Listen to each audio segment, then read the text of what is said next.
Se la pasan diciendo que soy mala, porque no me aguanto drama de nada. Y más si vienes a mi cama, a mi cama.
Start with Muta.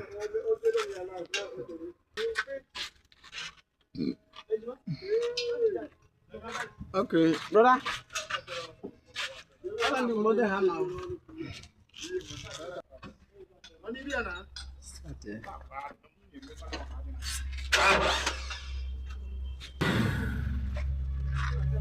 Now you could. Did I fire them now? Yeah, I'll go now. Now,